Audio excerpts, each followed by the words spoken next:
everybody, and welcome into the Maize Blue Reviews. Good afternoon, Michigan football. 5 days a week, weekdays, we are here at 1 o'clock live talking Michigan football with you, the latest in Michigan sports. And today, no different. I was thinking for just a minute, like yesterday, like, what are we talking about heading into the weekend? Am I struggling to come up with something to talk about? In regards to Michigan, and then I sat back and I said, well, what's happening this weekend? Well, there's all three of Michigan's biggest rivals, certainly in the East Division, Ohio State, number one, Penn State, and Michigan State. All three of those teams are in action tomorrow in their various spring games that will be televised starting at 12 o'clock with the Buckeyes, 2 o'clock around there, going to the Nittany Lions out in Happy Valley, and then they'll be sending it back to East Lansing to watch the green and white go at it for their spring game. So 6 hours. Okay, that just got enough of the juices going to think, all right, well, what about Michigan? What about Michigan? And I ask you, out of spring football, what's the biggest question marks for the Wolverines when you're thinking about Michigan football? I'll answer that question. The question marks, biggest question marks. And then we will look at the portal in basketball. There's a couple names, even though Michigan, as things sit right now, it doesn't look like there's any scholarships to give. But things can change. We'll look at the chances if a scholarship or two opened up that Michigan would have at three portal players, talking about on the hardwood in basketball. But we'll start with one of those questions. And it feels like summertime out. It's one of those summertime questions about Michigan football looking ahead to the season and what would be a good year? What would constitute a good year for Michigan? What would that look like? And then what would a disappointing season be like for the Maize Blue? And a lot of times the question gets posed like this. Is it championship or bust for the Maize Blue? And when I ask the question, immediately I think, come on, man, are we talking about it's going to be a bust if Michigan doesn't win the championship? So I said, it's not going to be that. But then the more that I thought about it and the position that Michigan is in and the spot I think about last year when they were in the semifinal and the draw that they had against TCU, and it ended up, I don't know, can you have a very good season that also feels like it crashed and burned a little bit with a great draw, losing in the college football semifinal, because that's what happened last year. So it's going to matter on how things play out. Yesterday I was putting all those scenarios out there about, hey, you go 12-0, you get a Heisman, you get commitment from Underwood, but you win the Big Ten again, but with all these different things. And if I cook it up and I get Michigan in the prime spot, they do all these great things, and then they get into the college football playoff again, and then they get this outstanding draw where they're a favorite in one of the games, and then the other game that they match up, and however it ends up playing out, that you look at it and say, hey, Michigan really could win a national championship here. Is it going to be a bust if they don't? So I put the question out there to you. And, last year, all the different things, and you might not like the scenario game and the what if, and, they're a bust if they don't. But man, Michigan, they were sitting so pretty last year in the semifinal with TCU. Michigan was pretty big. I say big favorite. What were they? A 7-point favorite? I thought Michigan would have won that game, 6-7 times if they played it out 10 times. So I was feeling pretty good about Michigan's chances to advance. And just think, Georgia the year before, they were a pretty dominant football team. And what they did to TCU, they looked pretty dominating on January the 8th. But Ohio State came within an inch of beating them. And it wouldn't have been as easy to beat Ohio State a second time. But do I think that Michigan could have beat Ohio State in the national championship game? I do. So it was an opportunity. Now they didn't get the chance against obviously against to go to the championship game because they actually lost, and then they didn't get a chance to play Ohio State either because they lost. But that's where some of the things that I'm thinking about. So I'm going to take some of the feedback and then I'm going to circle back and I'm going to answer the question again myself because I thought about it. And again, like, you think like national championship or bust, man, you're being pretty hard on Michigan. But let's see. We'll see where the feedback goes. We'll start it out. Riley. Dennis, smasher pass does not mean what you think it means. Ask your son. Well, that was part of yesterday's show. I'm not going to go down that road too much. If I screwed that up, I apologize for anybody I may have offended. Hopefully it's just one of those generation things where I just look like an old man that looks stupid, playing that. But, who knows how much worse could it be? I guess we'll find out. Mark says, stay healthy for the first 5 games of the season. Oh, wait. Stay healthy for the 5-game season. So he's talking about the stretch run, the back half of the season. Healthy quorum was worth an Illinois loss last year.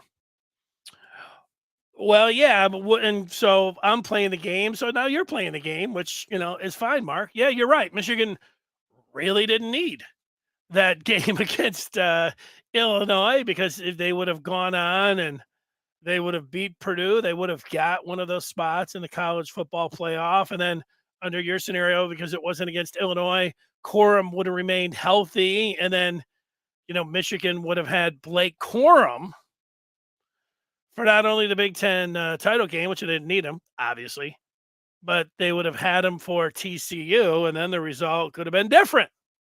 Would have been different. I see where you're at there, Mark. You're laying down a key for this upcoming season: health in the 5 games. You say that for every football team, and then you just look at Michigan last year. They lost their backup quarterback in the non-conference slate, a guy who won the Big Ten the year before. I mean, that was a pretty big deal. Now they ended up not having to need a backup quarterback. They did lose Blake Corum, and they lost the one-armed bandit as well. So they lost both of their running backs. And then, you go down the list. They lost their starting tight end in all. They had for a time where they had Ryan Hayes was hurt, Trevor Keegan. I mean, they had a lot of injuries. And they were able to, their backups were able to come in and fill in admirably last year. So, yeah, injuries are always a factor. And, look at Michigan got hit, and it just showed what kind of depth that they had a season ago in what they were able to do. But you're right. Health, I'm with you on that.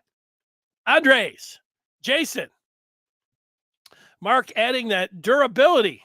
Bell, 21, Corum, 22, major issues that were hard to overcome.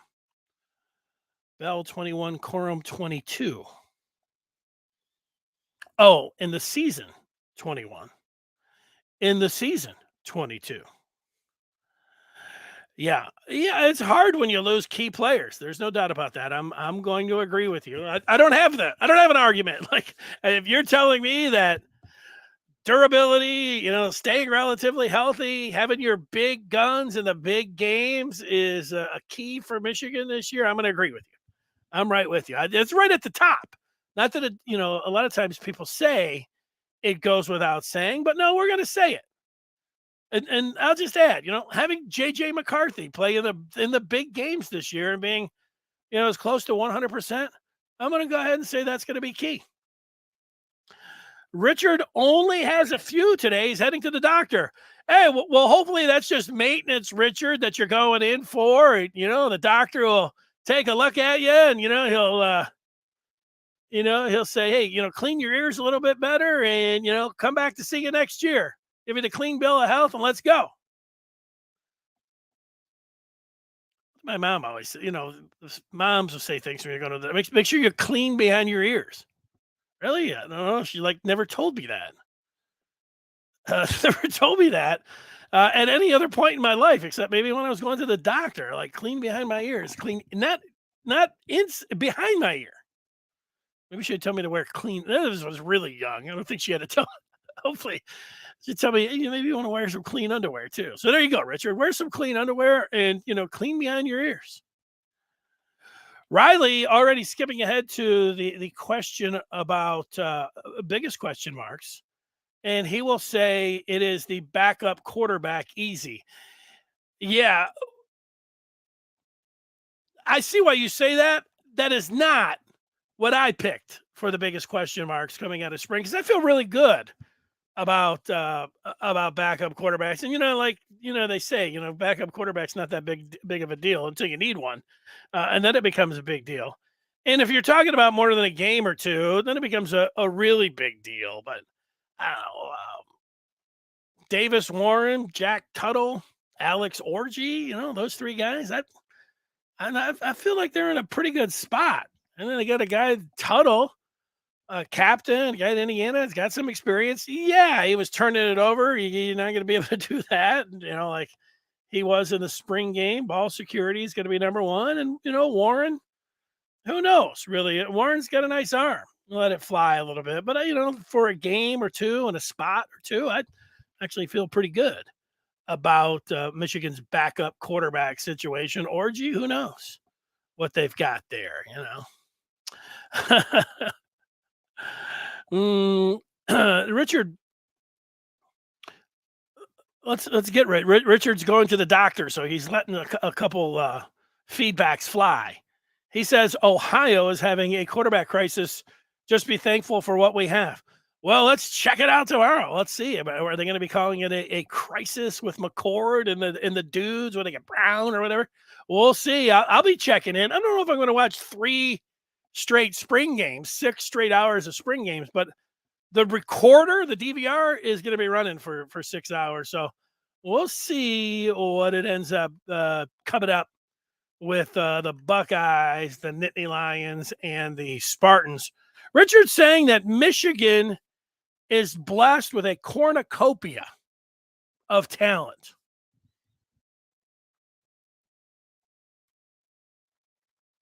True. Cornucopia, a super abundance of talent. Michigan is blessed with a super abundance of talent. I'm in. Facts are, facts are facts, but like a good point is a good point. It's true. Mark, I'm regretting yesterday's show the more and more that I get further away from it. Mark, buy, sell, no go. Smash or pass, swipe left or right. Heading perfectly fine for the show. Oh, thanks, Mark. I appreciate that. I do. I'm in. That's good. Let's see. Mark says Morris, not healthy. What's that mean? Who's Morris? Mike Morris? Is there another Morris? I don't know. Where you'll have to let me know a little bit more about that. O-line can afford one guy, the others not so much. All right.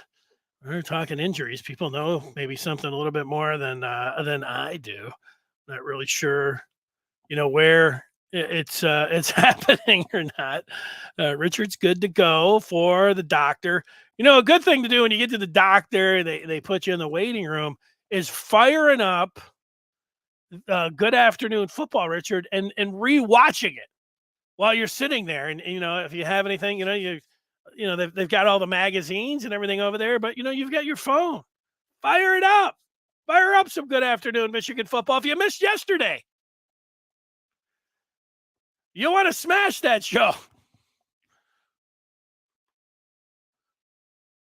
Question marks. D-line, wide receiver, not for me.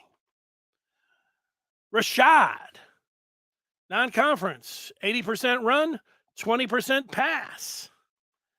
Adding that your quarterback is a junior now. Let him cook.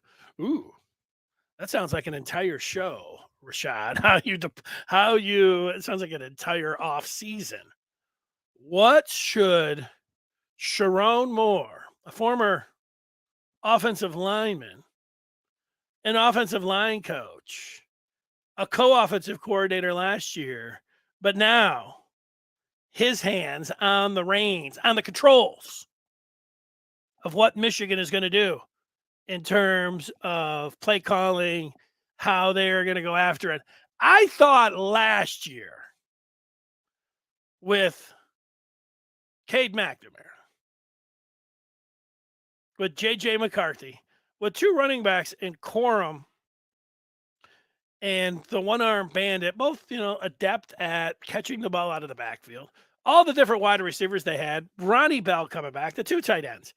I thought that Michigan would just based on the talent that they had at the positions that they had, would throw the ball way more than they had the year before.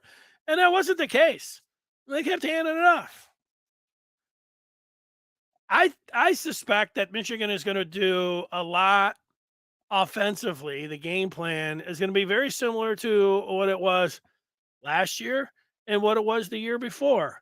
And that is an identity of lineup, being physical, and dominating at the point of attack with your running game, and then taking big shots and being able to use the passing game as well. But, the passing game, especially the downfield passing game, Michigan wasn't their best version of themselves till when? Ohio State. They threw the ball more than they ran. And, that was the game plan. I'll never forget, or at least I haven't yet, that it was Gus Johnson in the third quarter said, this is way different than what Michigan's been doing. They have thrown more in this game, more than they have run. They flipped the script. If it comes down to JJ and cooking, I think the cooking part with McCarthy might be actually him running more. That's going to be the cooking part. JJ reminds me a little bit, just a little bit, of Lamar Jackson. He's got that kind of, there's only one Lamar Jackson, but he does remind me a little bit. Here's somebody talking about Ohio State's quarterback. P. Maximus is down in the snake pit. And he says the Buckeyes had John Cooper, Jim Tressel, Urban Meyer, and Ryan in third base. What other college would have three fired coaches speak? Yeah, this is all, quite the line of Buckeye coaches. That would have been a real treat to be at that one. I wouldn't mind better there because I'm going to be like, hey, Day, what happened the last 2 years? Hey, third base. I'd have been giving it to him a little bit. Lost the playoff last year because of injury. Mark, they shouldn't have. Like I said, I don't know. They lost the game. It's been a long time. It's been 4 months and 2 weeks. It's been 4.5 months since that game. Is the number one reason when people ask you why Michigan lost to TCU, do you say it was because of injury? Because I don't. I say it was because of the 5 big plays. And even with the 5 big plays, Michigan really wasn't able to stop the run like they had all year long. They weren't really able to run the ball like they were all year long, too. That could get to your part about the injury, but they got beat up front on both sides of the ball. Plus, they gave up that 76-yarder on that 3rd and 7 when the game was really tight after everything that happened. DJ Turner had Johnston right in his sights, couldn't tackle him. He went 76 yards for the touchdown. One of the big plays of the game. That doesn't happen. I think Michigan wins the game. If JJ doesn't throw 2 pick sixes, there's 2. I think Michigan wins that game. I think if they don't fumble at the goal line after that call with Roman Wilson that everybody hated, myself included, I think they win that game. And then I think if they start out the game being able to score instead of the Phillies very not special, I think they would have won that one. So I'll go against you with the 5 big plays over the injuries. Thank you, Andres. He thinks the best part of this show is the feedback. It is. It's the people. I feel like it's the people's show. And I'm up here as the conductor. And I don't really know what this is. I know that the band kind of watches, and maybe I think you're keeping time. I'm not very musically inclined. But it does remind me of starting out as a young broadcaster. I was part-time. And to supplement my income, I was a substitute teacher. I had I didn't have any educational, I just had a degree. But, that was enough to be a substitute teacher. Come to find out, you don't even need that much anymore. But it reminded me, I was a sub at the high school level for a year, and also 7th and 8th grade, but mostly it was high school. But one time in 7th grade, it was band or singing, one of the two. I don't remember which choir, I guess. And when I went in there, I thought, well, they can just play the music or they can just, sing. I'm not going to be able to add much as a substitute. But they indicated to me that I should stand up there. They were probably just messing with, now that I think back at it, at the sub, but they wanted me to, and I said, I don't know what all of this is, but they wanted it. They wanted me. I don't think I had one of those nice pointers, but here I was in front of a bunch of 7th graders back in the day as a sub, giving them the, okay, let's go. And I did it all day long. That's it. One of my highlights as a sub. Come to find out, now that I'm thinking about it, I thought there were 2 or 3 things that I was good at. One of them was getting a obnoxious class to be quiet. I was really good at that. And I would do it, and I'll give you an example. It would be I remember it was band, and I would sit in front, this big band, everybody's playing, talking, it's so loud. And you would have to get up there with both hands and start screaming, "Be quiet," or "Shut up," at other kids. I don't like screaming, I don't like yelling. So what I just started doing is I would just start taking the role. Mark P. Maximus, Mark M. And by the time you would get to like the 3rd or 4th name on that list, the students would do it from themselves.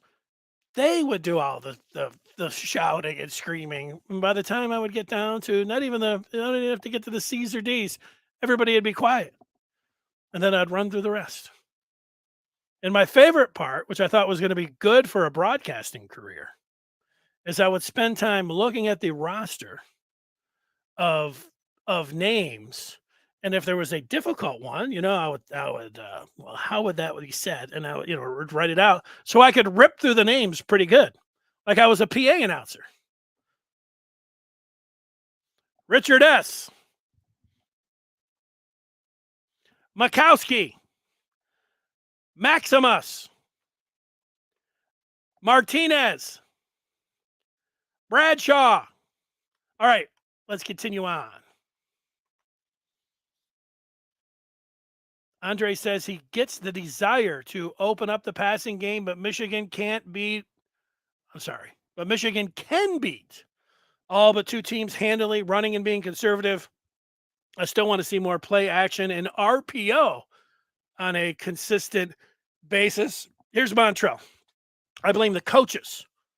That's why OSU can be on the same field with Bama and UG and possibly beat them. And Michigan Harbaugh just refused to develop a passing game. Yeah, I don't agree with that. I don't agree that they have refused to develop a passing game. Michigan is in the spot that they are. I like the argument. I mean, it's one that's gone on for as long as I've been alive. You know how Michigan should be attacking, but I don't think Michigan's offense and their lack of throwing the football has held them back anywhere. I don't think that's why they lost the TCU game last year, and they only lost one game. And the year before, losing to Georgia, I don't if they had a more sophisticated passing game. Were they beating Georgia? They were able to beat Ohio State by lining up and punching them in the mouth. That's how they've been. That's how they've won the Big Ten. That's how they've beat Ohio State.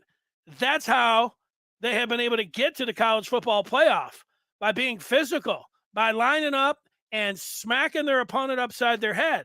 Now, you can suggest, and I think maybe that's what you're doing, that to be able to take the next level, that they're going to have to be able to do more. And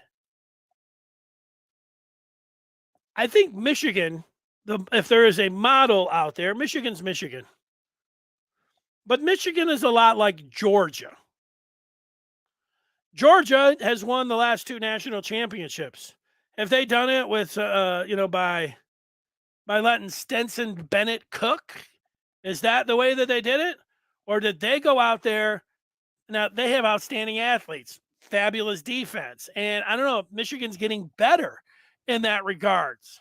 But it was said a few times, and I agree with this, that Michigan's approach to playing the game when it comes philosophically, how they're attacking, it's a lot like Georgia, but they just don't have the same athletes as Georgia. Although Michigan, 2 years ago, they didn't. I think last year the gap closed, and now this year, and I know Georgia's still grabbing, extraordinary talent everywhere, but the way Michigan has recruited and the way that they're hitting the jackpot with their players, I feel like the talent level with Georgia and Alabama is getting pretty close.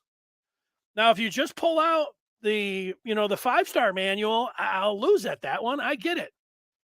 But last year, Mason Graham, he was not a 5-star. He played like a 5-star. Kenneth Grant was not listed as but he is a 5-star. Like, I don't know if I would go back and look at any of the defensive linemen that were 5-stars from not last year, but 2 years ago. Would I take any of those guys over Kenneth Grant and Mason Graham? Michigan went out there, saw these guys, and however they looked at it, they struck gold. And Will Johnson. So I mean, they've closed the gap that way. All right, I'm going to answer the question. And the question is, first, I want to tell you before I do answer it that if you want to know what's going on with the portal, recruiting all this weekend, right now, you should. And those of you that have done so, you already know that by joining up the Maize Blue Review today and joining up the Maize Blue Review at any point, you know more than all Michigan fans. Recruiting, the team, and the best community on there. There's not a lot of, nastiness back and forth, or I don't really know, but I hear a little bit about some of the other, the guys looking down, big time in people, all these things, guys that have been around. Nothing like that. It's really nice community, very friendly. I say, get aboard there and be a part of it. I'd love to see you there. Now, the last 2 years, Michigan has been to the college football playoffs. They also got 2 Big Ten titles. So is it national championship or bust? They have put themselves in position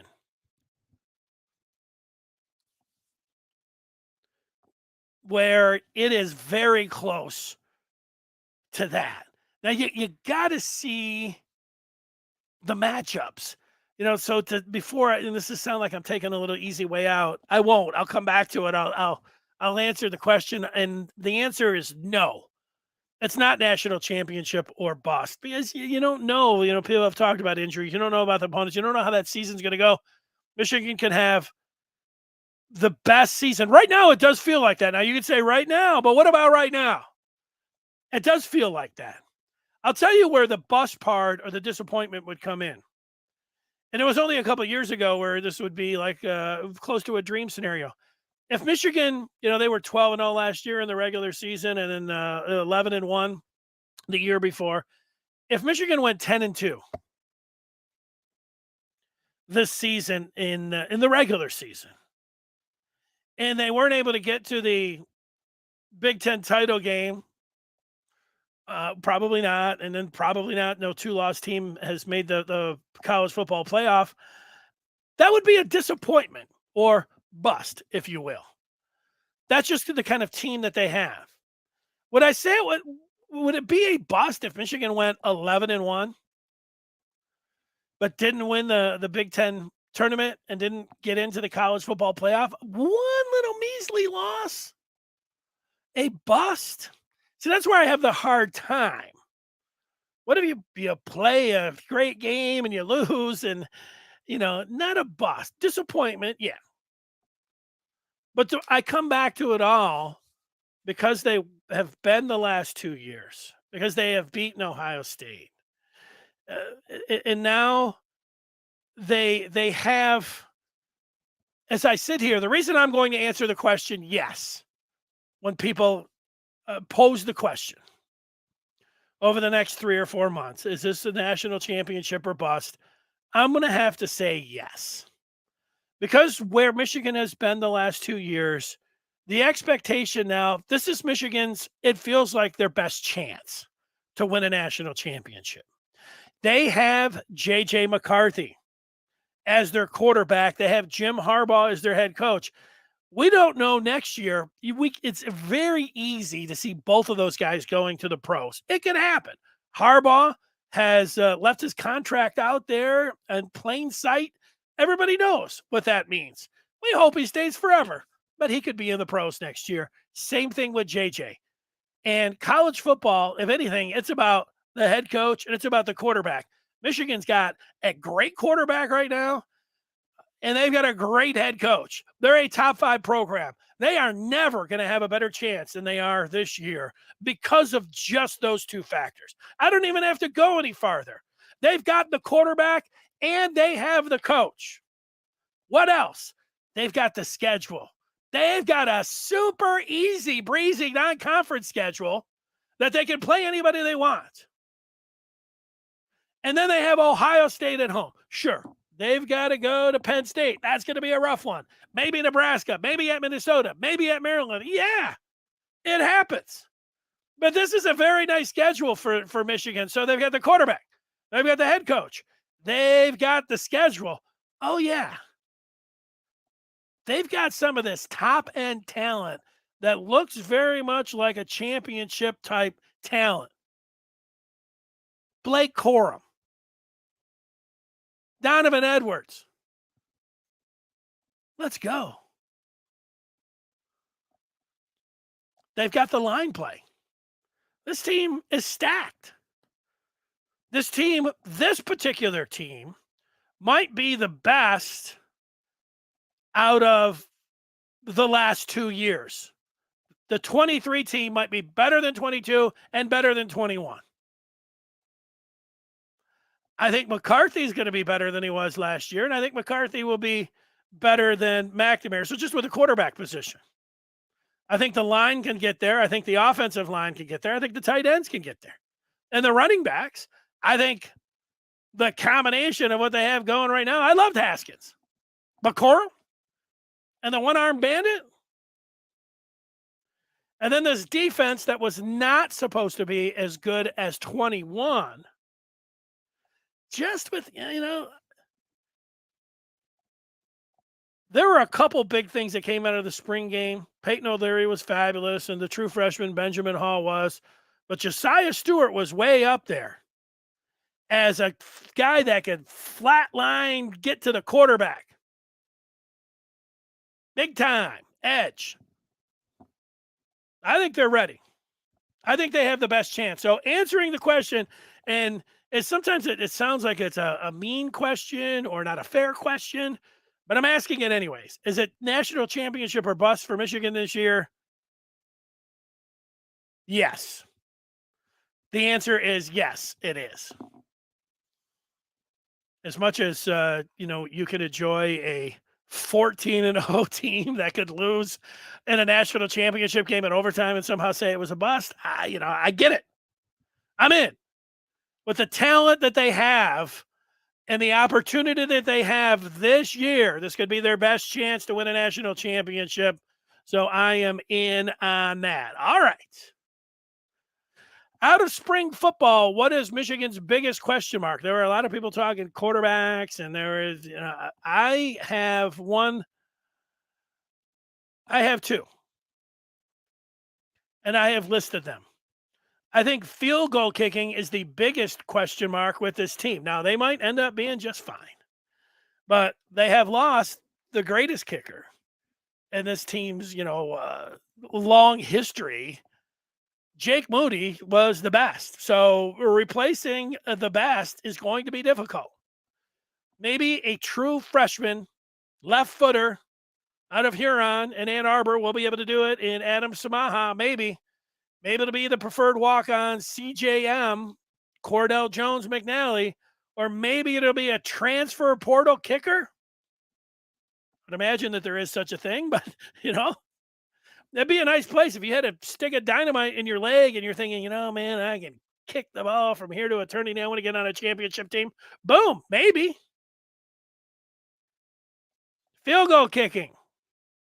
Number one question mark. We didn't see anybody kick in the spring game. So it's a complete unknown about that. Samaha is in high school. He's going to be kicking up the dust at this prom before he's out there. And before and before he gets to college, who knows? And then the other one is cornerback 2. Amarian Walker was declared the starter by Harbaugh. And you looked at it in the spring game, and that's not the case anymore. Jaden McBurrows, they've got some players over there. And, Sandra still at nickel. Agent Zero looks really good. Will Johnson didn't play. He might be the best corner in the entire country. But when you have the best corner in the entire country and you've got your captain and Agent Zero, what are teams going to do? They're going to stay away from those guys, and they're going to go at cornerback 2. When a boxer is in there brawling and they see a little dab over your eye, you know what they do? They keep going after it. They keep going after that. And that's what the other teams are going to do to Michigan's cornerback 2. So whoever it ends up being, that guy's going to get a lot of action coming his way because they're not going to Will Johnson's way. Not happening. I wouldn't throw his way. I'd keep it away from Sandra still too. I would pick on cornerback 2. So they have to answer those questions. So that's how I see it. That is where I am at with my 2 questions. National championship or bust, biggest question marks coming out of spring. Let's go. Let's take some feedback. AM. Sometimes I get behind and I forget what the questions or funny things are. PM says, this is an off football topic. Why don't we have a women's hockey team? OSU won the Natty last year and the runner-up this year. Michigan does have a women's hockey team. Right now, it is a club hockey team. And that's kind of the first step, having a club hockey team to having a, then varsity hockey team. Do I think it can happen? I don't have the breakdown of all of Ohio State's Olympic sports compared to Michigan, but Michigan when they used to call it the Sears Cup standings of all the different sports and everything put out there. Michigan, when it comes to women's sports and men's sports, I feel like that they offer as much across the board as any team. I'm sorry, as any school in the country. I know hockey does cost a lot of money. That could be one of the reasons that they don't have it. I don't know about the interest and everything else. Although you would think if down in southern Ohio, in the deep south of Ohio, if they have enough people that could be, wanting to play hockey, that you would think like a hockey rich state like Michigan would have no trouble. But I don't know. Money would be, I think, the reason. And then I just don't know. I mean, I don't know about the interest overall or what it takes to get a team from club status. Like I remember when I was in college, Eastern Michigan had a hockey team, and they would play like Illinois and they would play Penn State out of the Big Ten. Those teams were not in the CCHA. They didn't have a Big Ten there. Obviously, since then, Penn State has moved up. Illinois is still chilling, sitting out there as club hockey. So let's keep ripping them off here. PM says OSU spring game has 60,000 sold for 7 apiece, $27 for reserved. Yeah, well, truck drivers need something to do in the spring. They lost to Georgia because of the tight end. Yeah. Bowers is a great football player. They lost in part to Georgia because Georgia has one of the great college football tight ends ever in Brock Bowers.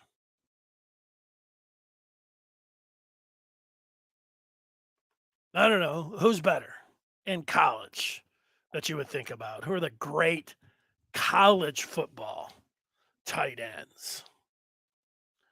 We know some of the ones that have been picked high in the draft, and a lot of those guys, like I just think about, TJ Hawkinson, who the Lions picked. Was he great at Iowa?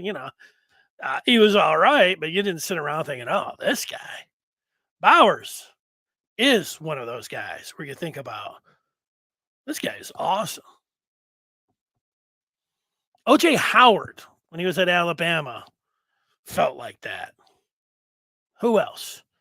Tight ends that just made you like Mark Andrews was pretty good at Oklahoma, and he's pretty good in the pros. Gronk, where's he at? In Arizona? Sitting around thinking this guy's going to be the greatest ever. Or Kelsey. Is Antonio Gates great at Kent State? I'm just going through the list here. Out at Cal for Tony Gonzalez, the great tight ends in the pros, great tight ends in college ball. Where are we at? Bowers might be the best. Might be the best ever. College tight end. Sometimes you say that and you feel like, well, I'm talking about the greatest tight end of all time. What about back in the day? What about Mike Ditka? What about the Lions own a great tight end? Sanders. There's some others, but those are some pretty good ones. Theo. Michigan is great, but can get better. Go blue. Attaboy, I'm with you. It's taken a while, but he is here. Ladies and gentlemen, Antoine. Dennis, you do realize that Georgia passes more than they run. Yeah, but I think Michigan and Georgia play football the same way, especially, defensively. It is a physical type defense. And I don't know if you've noticed it, Antoine, but Georgia usually has a stable of running backs, and they want to get the ball to them. So, I don't have the numbers in front of me. I don't know if this is some sort of got you or whatever, like they pass, but I still think that both teams and the way they want to attack and philosophically, they play the same kind of football. Now, maybe you think Michigan, plays like Army or something like that, and they're not in the same category of Georgia. I don't know where you're getting at, but I think that Michigan plays like Georgia. I still feel like that. Antoine is one that wants that passing game really to take a big time step up. He's saying it again here. Michigan needs a new wide receivers coach. It's the route running for the 100th time. Yeah, and for the 100th time, I think Michigan has a great wide receivers coach, and I think that the route running is good. I think it's fine. I don't think that that's a problem with Michigan. I don't think that they have any problem route running, route trees, the way that they're deploying their wide receivers. I don't think that's an issue. Why didn't they throw more slants? Why didn't they throw more screens? I don't really have a great answer to that. You attack each opponent, and when you come out, maybe it has to do, however the ball security, whatever they think their quarterback does the best, married up with, their receivers and everything else. One thing that they don't do a lot of as well when they get down to the red zone, they don't throw a lot of jump balls. And, they got Kojo 6'3", but I don't know. But they've been pretty successful with it. So, and maybe they'll look into that. Maybe they're thinking, Antoine knows what he's talking about, and they've been working hard at developing that behind the scenes, despite what you think of the coaches. Mark, it's not natty or bust. That's more likely to get 2 losses during the season than a natty. Yeah, I didn't ask what was more likely. It's more like, is it more likely that Michigan loses 2 games than gets a national championship? Absolutely. Absolutely. I mean, it's more likely. I mean, Michigan went 12-0 last year. It's more likely that they lose a game in the regular season and go undefeated. I mean, I think we know that. It's more likely that they lose 2 games and win the Big Ten again. So it's more, the question is what's not more likely. It was the question is the expectations married up with the team that they have. What is it that's going to be that is going to make you feel like, okay, they have achieved heading in. This is the expectation. This is what they should achieve. And this is what will be a disappointment. Like I said, you go through all of those and, the nuance, actually how it plays out matters. 2 losses are going to be a disappointment for me.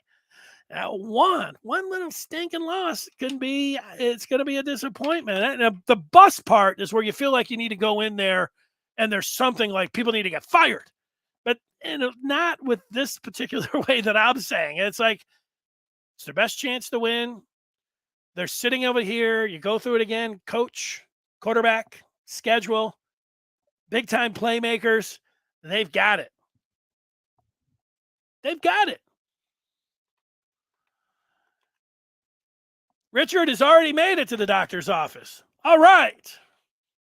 Bring it in when the doc comes in. We get him on the feedback. We've got a few things we want him to look over for you, Richard.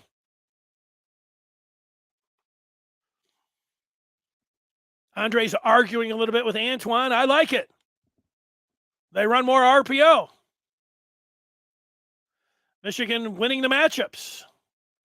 Running backs, O-line, opposing defenses front. There you go. We'll give Antoine a couple more here. He's the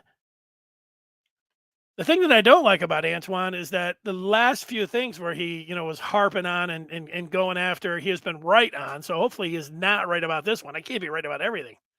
He was adamant last year that Ohio State was soft, that Michigan could beat him up front, could punch him in the mouth, that Michigan was better, that Michigan was going to beat him. And I was like, wow, he's pretty confident in all of that. Antoine, Michigan is bad route running, and they have a small route tree. And when they did run a slant, it finally worked, what he has been calling for the last 2 years. What's up, Doc? Well, maybe they finally listen. It's not, can't say specifically that all the Michigan coaches are sitting around here and watching every day Good Afternoon Michigan football. I do know that the athletic director has taken a few in. And, hey, it's Michigan football talk.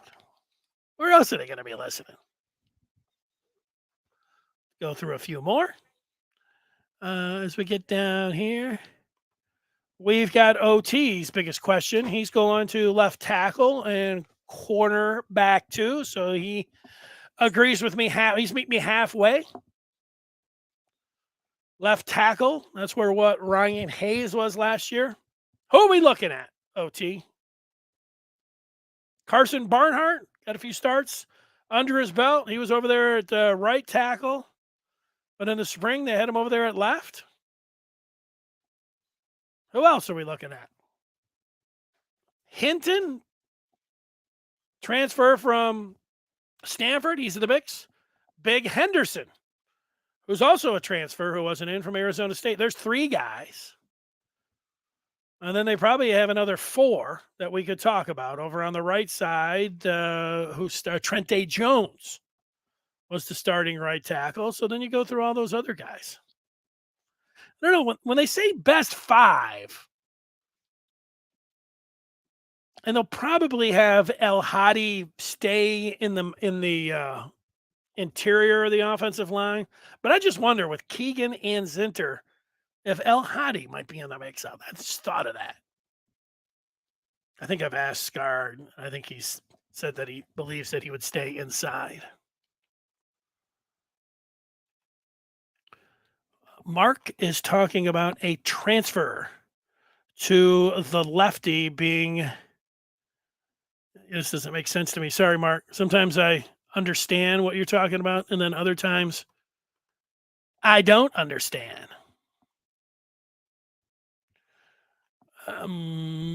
This might be another one that I'm not understanding. What's going on? When that happens, OT Jim Mandich is the greatest college tight end of all time. Michigan's own Jim Mandrich, he says. Is Jim Mandrich Michigan's greatest tight end of all time? I don't know about that. I'm going to have to think more about Michigan's greatest tight ends. Better than Benny Chopro? You know who I think is Michigan's greatest tight end is, I don't think it's Mandrich or Manditch. I'm thinking it's a guy that went on to play for the Packers, and they had a couple guys. And I have to see exactly. I'm going to think it over, and let me just see as I will look through it. Centers, guards, linebackers, ends, fullbacks, quarterbacks.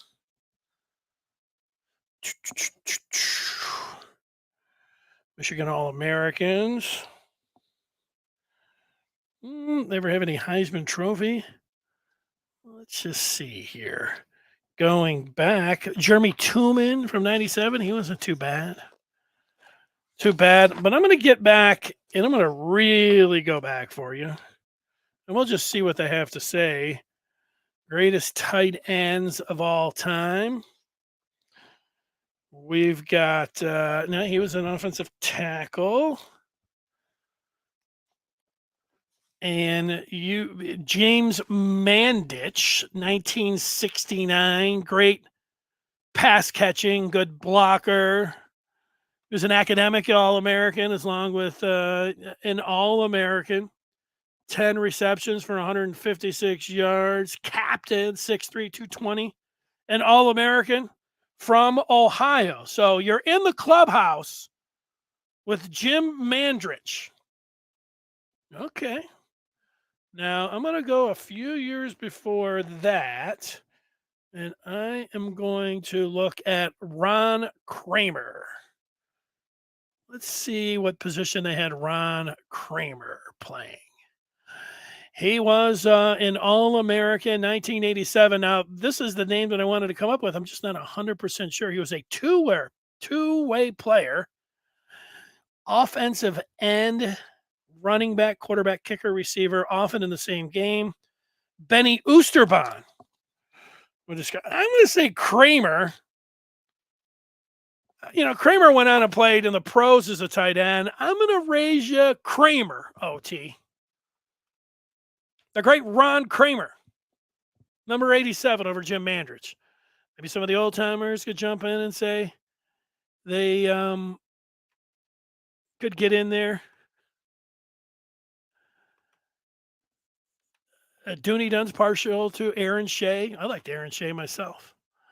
All right, let's get to something else, and that is basketball.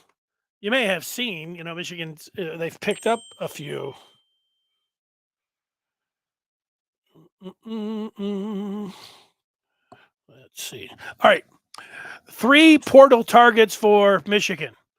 The name up top is one that I feel like is the most likely that Michigan is going to pick up, even though, as things sit right now, if they don't have a scholarship open, and they know, the possibility of putting somebody as a walk on, the possibility, or using NIL money. However, maybe there is somebody that they know that's going to take off, and so they have a spot. If they do have a spot, out of the 3 names that I have listed, Hunter Dickinson, Matthew Cleveland, who's in the portal from Florida State, and it opens tomorrow, the forward/center from Tennessee, Olivier Kamwu. Remember the name. You probably heard it. It's been kicked around a few times this week. This isn't the first time that's coming up, but Michigan has looked better each day that I keep looking at it. And today, I feel like it's as close as it's ever been to Michigan landing out of the transfer portal if they get a spot open. Olivier Kamwu. Olivier Kamwu. Now, I would love, and again, like, I can't just go to the Michigan basketball roster and say, hey, you're out. Or, hey, I'm processing you. Or, see ya. These guys and the coaches, they have their different ways and everything else, but it would be nice if Michigan could get 2 of these guys. I'll tell you, if Michigan, and this is going to be a little trite and not fair, if Michigan could get 2 out of these 3 guys, I feel like they would be a tournament. The Michigan would be back. If Michigan basketball could get 2 out of these 3 guys, they would be back.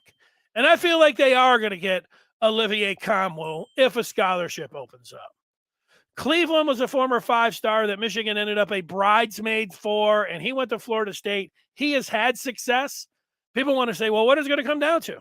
Well, what do you think it's going to come down to if you're a 5-star and you can go anywhere? It's going to come down to playing time where you feel the most comfortable, that maybe you could be the best version of yourself, or you could get to the pros, and money and winning. Maybe all of those 4 things are going to be the factor. Comfort level, winning, money, and getting to the pros. Whenever I say, well, what's the inside? I don't know. How much who's offering what? What does Cleveland think about Michigan's chances with him aboard if he came in of getting to the tournament? What kind of money can Cleveland make NIL-wise heading to Ann Arbor as a basketball player? Anybody?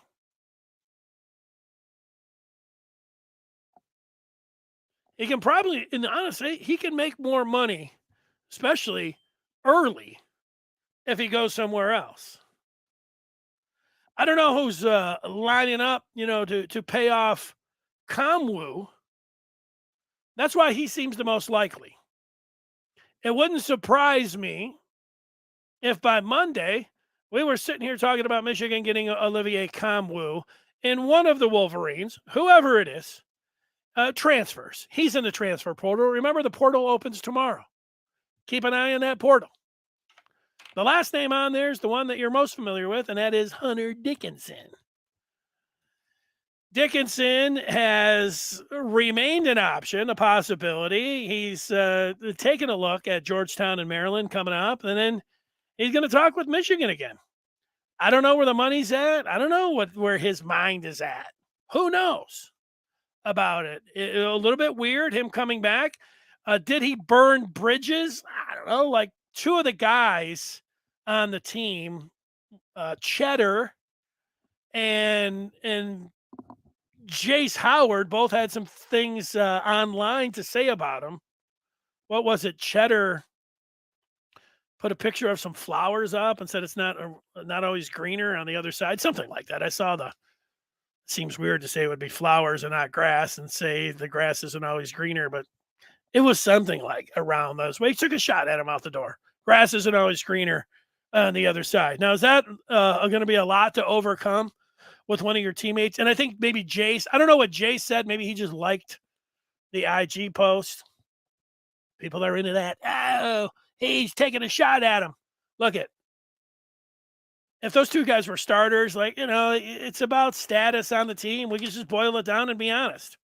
Does it really matter what Will Cheddar and Jace Howard are saying about a guy, about him coming back or not coming back? I'm going to answer it for you. Doesn't matter. If Michigan had Jet Howard, who had stayed around, and Kobe Buffkin, and those guys were putting pictures out about CEO wouldn't want to be, or whatever it is, that'd be a little bit different. Those guys are starters. Those guys are big, prominent. Now, you want some team harmony. I'm not saying that this, things can separate pretty quick. Relationships, all of that. Team chemistry, that is important. That whole dynamic. It doesn't feel like Dickinson is coming back, even though I would like to see him. I've said it once. I'll say it again here. I would take Hunter Dickinson back with wide open arms. He would be Michigan's best player on the team. He would be one of the best players in the conference. He would be one of the best players in the country. I got to see another Michigan fan say, this will open up the floor where they can start running. All right, let's take away one of the best players in the country so you can start running. Everybody's entitled to their own opinion. I like talent. Dickinson's got it. I would have him come back, but his name is just still out there. If I had to guess, I would say he would not be coming back. Just like I don't think, even though Michigan was runner-up for Cleveland, I don't think they're getting him either. It would be nice. It'd be, time to party. This is the most likely. Kamwu, Olivier. I've watched some tape on him. You know what he can do? He can post you up at 6'9". He's got a back to the basket game. He demands the ball down to the low block, and then he knows what to do with it. He's got good footwork. He can turn and face.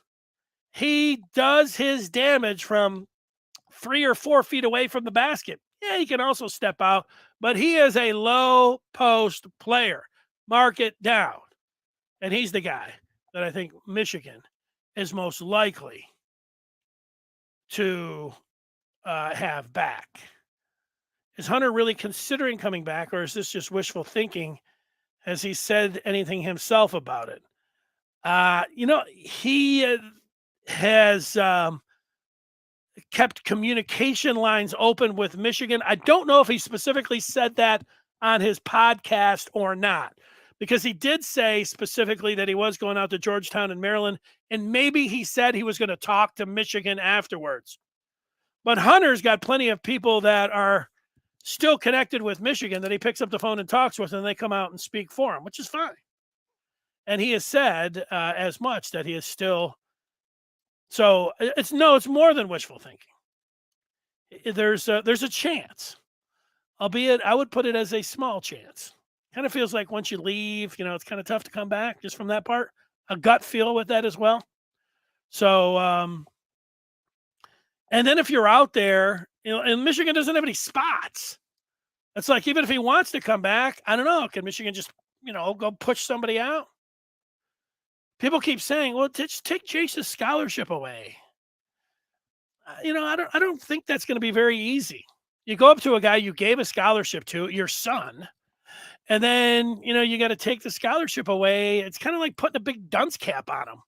Hey, but here's a couple million. We'll throw it away. I know there's different dynamics. It just doesn't seem like that is very likely. I think the most likely thing is going to be one or two of these guys hit the portal. Maybe TW2, maybe Glenn. Who else? Somebody else on there goes that route. But I don't know. Would it be a mistake for those guys? I would think that TW2 would be able to find a spot. I don't know. Where's Glenn going? Is somebody after, seeing him, play a couple minutes for Michigan? Is he going to go to a Power 5 school? I don't Doubtful. But, funny things happen when you get to the portal. Yeah, I don't think TW2 is saying. And his dad said he ain't leaving. I didn't see that guy go blue. And I do follow TW2's dad, so he can still play and his dad can pay. He can still play and his dad can pay. Yeah, like that sounds easy. Like that sounds like, hey, here's $1 million and we're going to just take your scholarship away. We're going to give it to somebody else and you're still on this team and everything's good. But